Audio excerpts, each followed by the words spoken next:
Welcome back to Test Drive. Well, if Jeep 4x4s are known as vehicles that can pretty much survive anything, our next guest could probably give them a run for their money. A former contestant on the hit series Survivor, but as far as I'm concerned, his main credentials, a former U.S. Navy fighter pilot who's done tours of duty in the Persian Gulf. Our next guest is one tough customer. Hunter Ellis, welcome to the show. Tommy, great to be here. I just hope these Jeeps survive a lot longer than I did. Yeah, you didn't last long, but that was probably because you were too tough. They knew how to get ready. Exactly, got to get me out early. Well, I got to tell kind of a funny story because you didn't know you were coming on my show. We've known each other through a mutual friend for over 10 years. For years. And then I saw what I was doing. I saw that you were the host, and I was like, no way, this is going to be trouble. Too late to back out, right? Too late, but I'm here. Let's tear it up. Now, you're known as a guy who is pretty much game for anything. Right. What do you look for in an off-road vehicle? Well, in an off-road vehicle, I got to say, my first car ever was a 1986 Jeep Wrangler. So I love Jeeps. I look for something that's rugged. I look for something that's versatile, and I want something that's built to last. You know, that when you're dogging it off-road, that it's going to hold up to the test, and you're going to go home in comfort. Okay, you said comfort, so it's not just something you can hose off. You want something that's got some luxury too. It's got to have a little bit of style, so that you can go, you can go cruising through the mountains out here, but yet at night you can hose it off and go cruising right down Sunset Boulevard with your date. Well, what do you say we get these things dirty? Let's do it.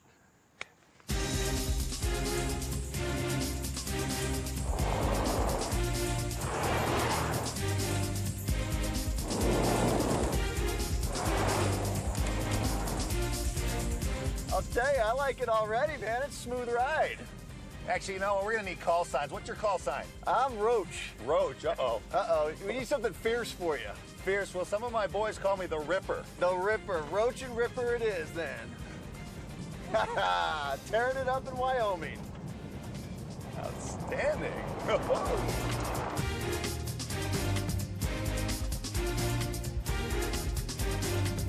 I've known you for a long time, but for the people, you burst into America's consciousness by being the fighter pilot that was on Survivor. What was the toughest part? The bugs?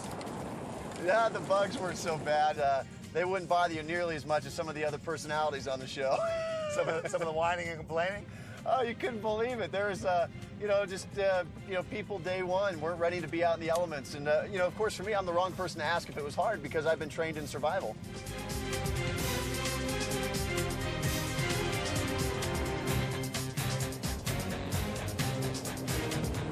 Hey, Tommy, you getting tired of eating my dust back there?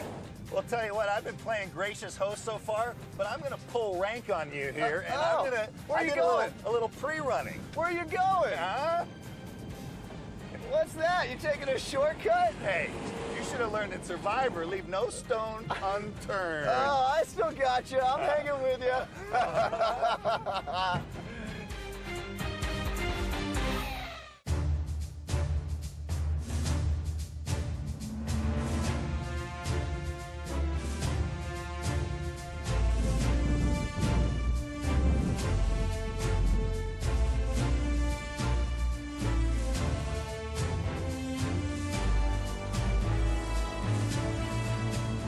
This is kind of a good place to talk about the vision. You know, you got this big upright cab.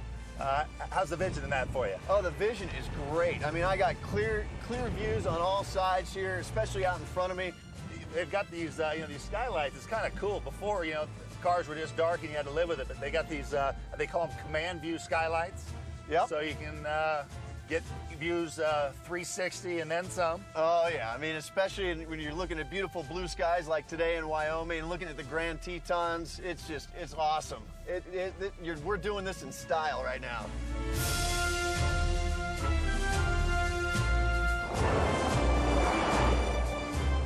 Now, what do you think of the handling? Obviously, it's not on-road handling, but, you like the balance? Yep, you know what? I like the weight distribution. I like the way it handles through the turns. I like the suspension.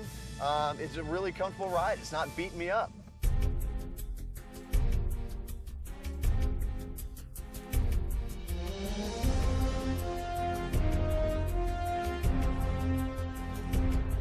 There's been a horsepower race going on that's it's like the arms race with Russia. The horsepower is getting out of hand.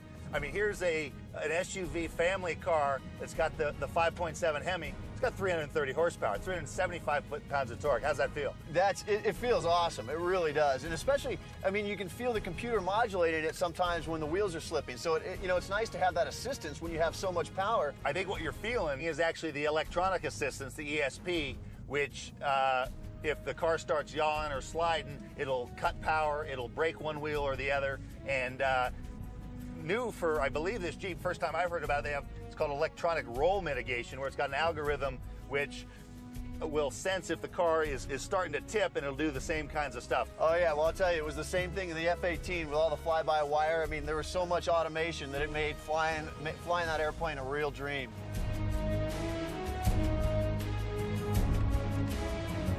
I'll tell you, the beauty of the wilderness doesn't get any better than this. I mean, look at those mountains.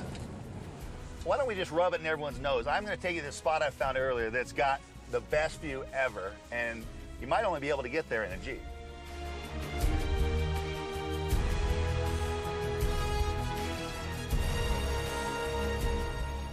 Top of the world, huh?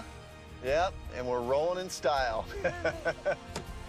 Well, buddy, I know you're busy. You've been filming a lot, all kinds of cool stuff going on. We really appreciate you taking the time to come all the way up here and spend some time on test drive. Hunter, thanks for coming. Hey, thanks for having me, Tommy. I'll come out here and four-wheel with you anytime. It was a pleasure.